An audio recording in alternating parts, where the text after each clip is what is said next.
Well, thank you, Governor Sandoval. Thanks for your leadership and your leadership of the people of Nevada, particularly during the trying times through which your state passed. I think the nation was inspired by the people of your state, by the strength and compassion, and we are truly grateful for your leadership as chairman of the National Governors Association. Brian, thanks. It's an honor to have you.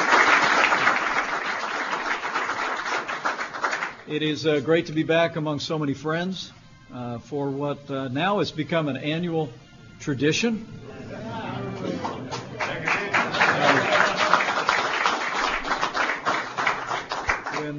When right after we were elected and inaugurated, governors were headed to Washington, D.C., and Karen and I, cherishing our time serving the people of Indiana, simply asked the question whether we could invite the governors over.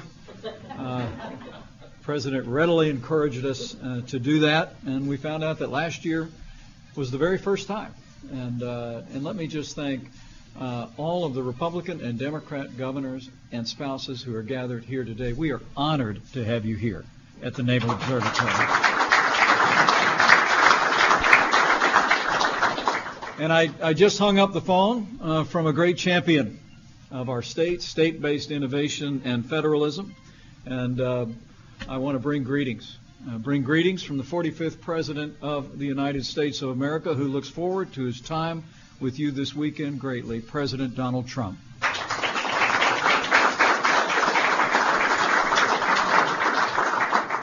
And before I make a few very brief remarks, because today is really about just an opportunity to extend hospitality to each and every one of you. It's going to be a busy weekend. We have important matters to discuss.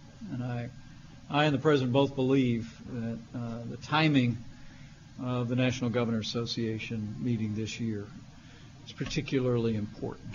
And we're grateful to hear of that record turnout. I know the President, who you'll be seeing on Sunday, and we'll be having a significant discussion at the White House on Monday, is grateful for your presence and grateful for your participation.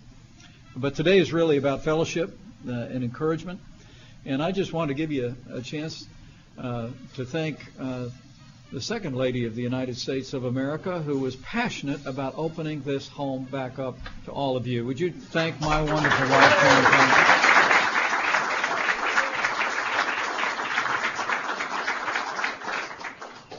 You know, it is a truism in our home, and you saw who she was focused on at the beginning of her introduction, that those of us that have the privilege to serve these roles most often serve them as families. And while those of us in public life get a lot of attention, a lot of times our families don't get the credit they deserve. So let me, on behalf of my wife and our entire administration, just say thank you to all the spouses who are here that serve your states along with your governors with such distinction.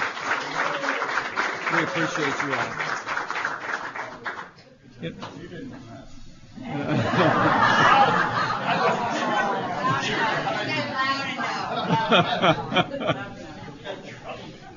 You know, the President told you all at last year's NGA meeting, in his words, under this administration, we're going to have a true partnership of collaboration and cooperation with America's governors. And I hope and trust that you've seen that partnership over the course of this last year. Over the last 12 months, our administration has been proud to work with states to promote greater flexibility on health care, to expand opportunities to give states a greater voice in land management. We've been working with each and every one of you in combating the scourge of opiate abuse and addiction that every governor in America has made a priority. And we've worked with many of you to open up our natural resources to responsible development. And I want to pledge to you going forward that President Trump and I are absolutely committed to continue to rebuild America, to rebuild our roads, our bridges, our infrastructure, and rebuild this economy in full partnership with the governors of America.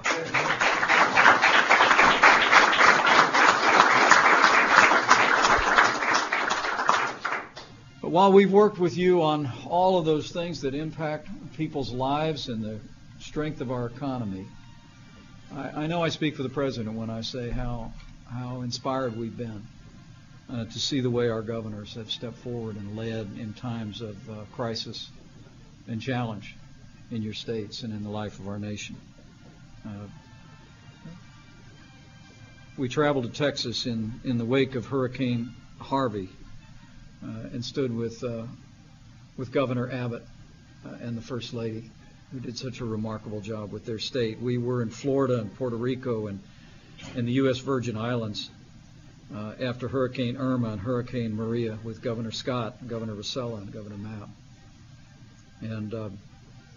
And also we saw in those moments the critical role that your leadership plays in times of crisis. And let me just, in the wake of those storms, let me just join all of their colleagues in commending these great governors for the extraordinary job they did in the wake of this incredible season of hurricanes.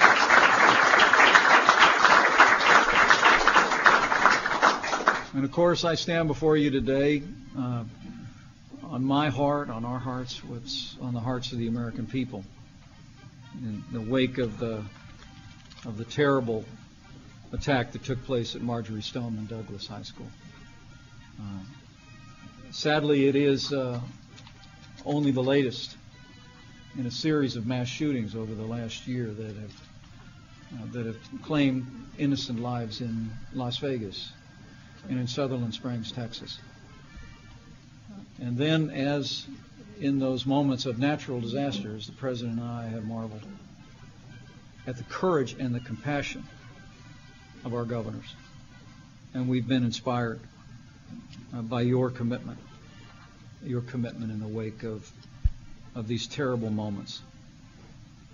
And let me just say that our administration, in the wake of what occurred in Parkland, Florida, will continue to bring the full resources of the federal government to bear to the bottom of what happened and support state and local law enforcement, as we did in Nevada and as we did in Texas. And I know you'll hear from the President this weekend and in our significant discussion on Monday that the time has come for us to work together, to find new and renewed ways to put the safety and security of our children and our schools first. And as President Trump said, working with our governors, we are going to make school safety our top national priority.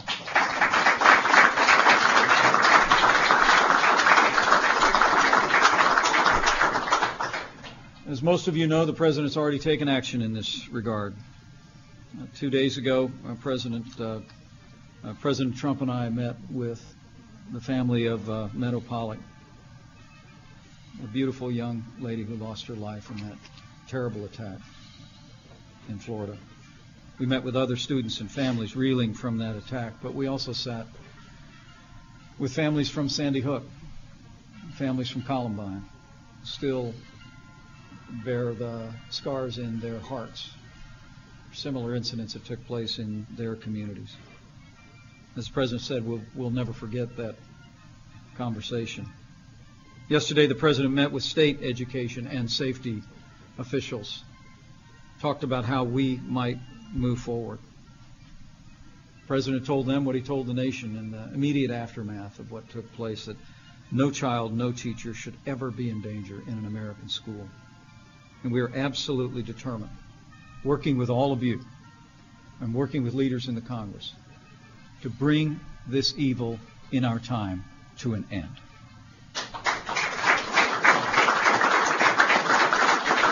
As you know, as I'm sure you know, earlier this week, the President called on Congress to strengthen background checks. We've already been in touch with leaders in Congress to move legislation to improve our NICS system. The President's also called for raising the age for the purchase of certain firearms, and he directed the Department of Justice to expedite the regulation and banning of bump stocks.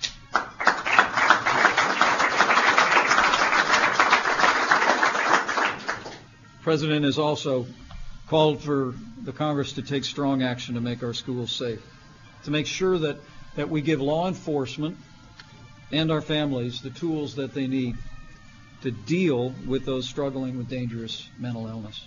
And we'll be working with our governors at the local level to encourage and to support your efforts to create new tools and new pathways as well. The President also called today for a hardening of our schools, engaging in a conversation about reconsidering a policy first established in the 1990s. And the President's calling on us to consider and discuss and debate allowing qualified and trained individuals to be able to carry firearms in our schools so that they can protect our students in a time of crisis.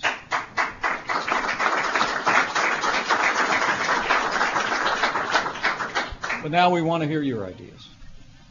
The President has been listening to families. He's been listening to students. He's been listening to law enforcement officials. But we want to hear from you.